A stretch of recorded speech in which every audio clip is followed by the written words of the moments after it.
তাই নিয়ে আমি আপনাদের সামনে বহুত অনেক নেতাবর্গ আছে, আমি আপনাদের কাছে একটি কথা আহ্বান জানাবো। আপনারা যে সকল মা বোনেরা উপস্থিত আছেন, যে সকল কর্মী ভাইরা আমার সামনে উপস্থিত আছেন, সকলকে আহ্বান জানাবো, আপনারা যারা এখানে উপস্থিত আছেন, আপনাদের মা আছে, বোন আছে, ভাবি আছে, আপনাদের পরিবারের লোক আছে, সবার ভোট আপনারা সবাই বাড়ির ভোট লাগে কন্ট্রোল করবেন। বাড়ির ভোট যদি আমরা কন্ট্রোল করতে পারি, আর যতদিন আমাদের সামনে সময় আছে, এই কর্মী এখানে উপস্থিত আছে, ওই কর্মী ভাইরা আমাদের মনে করি প্রতিদিন একটি করে ভোট বাড়াবো, কিন্তু আমাদের সময় এখনো 2 মাস। এই 2 মাসের মধ্যে আমাদের ভোট অনেক হাজার হাজার ভোট বৃদ্ধি করা সম্ভব হবে, এই আশাবাদ ব্যক্ত করে আজকে সবাইকে সুস্বাস্থ্য কামনা করে এই সবার প্রতি ধন্যবাদ রেখে আমি আমার সংক্ষিপ্ত। গ্রামবাসী আসসালামু আলাইকুম। আপনারা সবাই অবগত আছেন আগামী ফেব্রুয়ারি মাসে জাতীয় সংসদ নির্বাচন। এই নির্বাচনে আমাদের ধানের শীষের প্রার্থী শরীফুজ্জামান শরীফ, সে আমার আপন খালাতো ভাই। এই জন্যে আমি আপনাদের কাছে ব্যক্তিগতভাবে অনুরোধ করব আপনারা সবাই ধানের শীষে ভোট দেবেন। আর আজকে থেকে আপনারা চেষ্টা করবেন যে যেখানে পারেন, মাঠে ঘাটে ভ্যানে রিক্সায় যেখানেই পারেন, একটা মানুষের কাছে ভোট চাই, ভোটটা ম্যানেজ করার জন্য। পাশে আমার মা বোনেরা আছে, তাদেরও আমি অনুরোধ করব আপনারা প্রতিদিন একটা করে ভোট তৈরি করার জন্য চেষ্টা করবেন। আগামী যদি জাতীয় সংসদে শরীফুজ্জামান শরীফ এমপি হয়, তাহলে আমরা আপনাদের যত রকম সমস্যা আছে দেখার জন্য চেষ্টা করব এবং দেখব। এই আশাবাদ ব্যক্ত রেখে আমি আমার সংক্ষিপ্ত বক্তব্য শেষ করছি। আসসালামু আলাইকুম।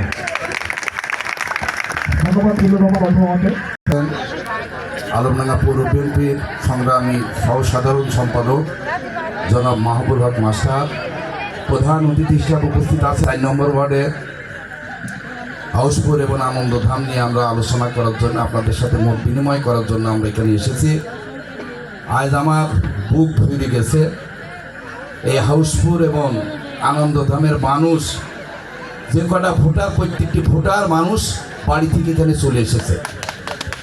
শহীদ প্রেসিডেন্ট জিয়াউর রহমানের আদর্শের কথা শুনে, আমাদের ভারপ্রাপ্ত চেয়ারম্যান তারেক রহমানের দিক নির্দেশনামূলক বক্তব্য যেভাবে তিনি প্রতিনিয়ত টিভির পর্দায় আমরা দেখতে পাচ্ছি, ফেসবুকে দেখতে পাচ্ছি, যে আমি আমার রাজনৈতিক জীবনে এত সুন্দর নেতা তারেক রহমান দীর্ঘ 17 বছর বিদেশে কারাবরণ করা সত্ত্বেও তার মুখ দিয়ে এখনো পর্যন্ত এদেশের মা বোন চিন্তা করে, সেই মানুষটিকে যদি আমরা একটিবারের জন্য, যত কথা তিনি বলছেন, একটিবারের জন্য আমরা যদি বাংলাদেশ জাতীয়তাবাদী দলকে এবার রাষ্ট্রীয় ক্ষমতায় বসাই এবং তারেক রহমান যদি প্রধানমন্ত্রী হয়, আমার মনে হয় এ দেশে কোনো দুর্নীতি আর থাকবে না।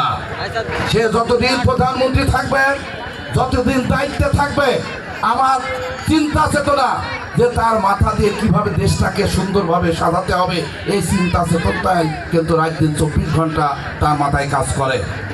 তার মতো, তার আদর্শরী একজন মানুষ আমরা চুয়াডাঙ্গায় পেয়েছি। চুয়াডাঙ্গা জেলা বিএনপির সংগ্রামী সাধারণ সম্পাদক, আমাদের চুয়াডাঙ্গা 1 আসনের ধানের শীষের প্রতীক যিনি পেয়েছেন, শরীফুজ্জামান শরীফ, রাত দিন 24 ঘন্টা নিরলসভাবে পরিশ্রম করছে। এ প্রান্ত থেকেও প্রান্ত, এ জায়গা, এ গ্রাম থেকে অন্য গ্রামে তিনি প্রতিদিনই এই গণসংযোগ করছেন এবং মানুষের উদ্দীপনা, মানুষ যেভাবে তার ডাকে সাড়া দিচ্ছে, আমরা মনে করি এই সিটে বাংলাদেশ জাতীয়তাবাদী দলের পক্ষেই রায় দেবে দেশ। আলমডাঙ্গা কালীন দায়িত্ব পালন করেছি, এখনও করছি, যেহেতু আমার এই ওয়ার্ডে আমার বাড়ি। আপনাদের কাছে আমি করজোরে অনুরোধ করব, সব কিছু দ্বিধাদ্বন্দ্ব ভুলে গিয়ে দল বল নির্বিশেষে আমরা শরীফুজ্জামান শরীফকে ভোট দিতে চাই। আমরা শরীফুজ্জামান শরীফের জন্য আপনাদের কাছে ভোট ভিক্ষা চাচ্ছি। যদি তার মতন একজন মানুষকে জাতীয় সংসদ সদস্য হিসাবে আমরা চুয়াডাঙ্গা 1 আসন থেকে পাঠাতে পারি, ইনশাআল্লাহ আমাদের চুয়াডাঙ্গা 1 আসনের ব্যাপক উন্নয়ন হবে। আমরা তার কাছ থেকে এইটাই আশা করি।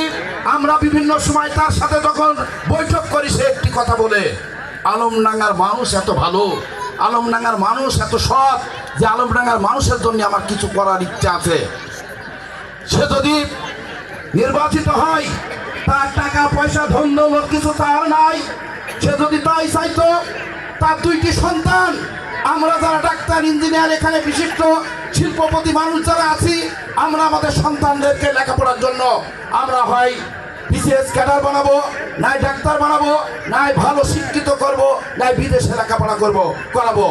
কিন্তু সেই মানুষটি এত টাকা পয়সা ধন দৌলত থাকা সত্ত্বেও তার সন্তান 2টিকে, একজন হাফেজ হয়েছে আর একটি অর্ধেক হাফেজ হয়েছে। যে সে ভালোভাবে রুজি ইনকাম করে চলতে চায়, সে মানুষের সেবা করতে চায়, তার রাস্তাঘাট গ্রামগঞ্জ সমস্ত মুখস্থ হয়েছে। সে বিভিন্ন জায়গার কর্মী নেতা সবারই নাম জানে। সে প্রত্যেকটা জায়গায় প্রতিশ্রুতি দিয়েছে যে আপনারা যদি আমাকে ভোট দেন, আলমডাঙ্গাকে একটি মডেল পৌরসভা এবং আলমডাঙ্গায় কোনো উপজেলায় কোনো জায়গায় রাস্তাঘাট স্কুল কলেজ কোনো কিছু বাদ থাকবে না। তাই আমি আপনাদের কাছে একটি কথা বলতে চাই, আপনারা যারা এসেছেন, এখানে যারা উপস্থিত হয়েছেন, আপনাদের করজোরে অনুরোধ করছি, আপনারা যেখানে যে ব্যবসা প্রতিষ্ঠানে বসেন না কেন, যেখানেই থাকেন না কেন, সেই জায়গা থেকে আমাদের ধানের শীষের প্রতীক শরীফুজ্জামান শরীফের ভোটের জন্য কাজ করবেন, এই প্রত্যাশা রেখে আমি আমার বক্তব্য শেষ করছি। খুদা হাফেজ, বাংলাদেশ জিন্দাবাদ, শহীদ অমর হোক, খালেদা জিয়া জিন্দাবাদ। সবাইকে ধন্যবাদ। তাকে মূল্যবান বক্তব্য রাখার জন্য অনুরোধ করছে। বিসমিল্লাহির রহমানির রহিম। নির্বাচনের বিষয়, আমাদের প্রার্থী শরীফুজ্জামান শরীফ। সবচেয়ে বড় কথা, আমরা যে প্রার্থী পেয়েছি, আমি যতদিন এই রাজনীতির সাথে ইনভলভ আছি, এমন প্রার্থী পাওয়া যায় না। একজন ভ্যানওয়ালাও যদি তার সাথে দেখা করার জন্য যায়, সে নির্দ্বিধায় তার সাথে দেখা করতে পারবে, তার দরজা খোলা। কোনো নেতাকে সাক্ষাতের জন্য বলা লাগবে না যে ভাই আমি দেখা করতে যাব। নেতা এই ধরনেরই হওয়ার দরকার। আর মানুষের পাশে দাঁড়ানো তার ইচ্ছা এবং তার নীতিগত দিক থেকে আমি ব্যক্তিগতভাবে যেটি জানি, সেই নীতির কাছে অটল, কোনো রকম নড়ছাড় নাই। আমাদের পিন্টু যে কথাটা বললো, তার 2টা ছেলে হাফেজ। তো 2টা ছেলে হাফেজ বানানো মানে খুব কঠিন ব্যাপার। তাহলে তার মন মানসিকতা কী, তাই বোঝেন। কমলাপুর মাদ্রাসা বিশাল বড় মাদ্রাসা, এবং চুয়াডাঙ্গাতে যারা জানে শাহিদ প্যালেস নামে একটা বিল্ডিং আছে বিশাল বড়, সেটা ওই কমলাপুর মাদ্রাসার নামে অক্ষা করা আছে। তাহলে অর্থের লোভ তার নাই, অর্থের লোভ নাই, তার নেশা হয়েছে মানুষের সেবা করা। আবার আমাদের যে 31 দফা, তারেক রহমান যে 31 দফা দিছে, 31 দফার মধ্যে চাষি বলেন, মেয়েরা বলেন, সবার আলমডাঙ্গাতে একটা বড় হসপিটাল করা তারা ইচ্ছা। ট্রিটমেন্ট হতে হলে হয় কুষ্টিয়া, নইলে রাজশাহী, নইলে চুয়াডাঙ্গা। তার টার্গেট আগে আলমডাঙ্গাতে বড় একটা হসপিটাল করতে হবে, যাতে আলমডাঙ্গার মানুষ সবাই ট্রিটমেন্ট হতে পারে।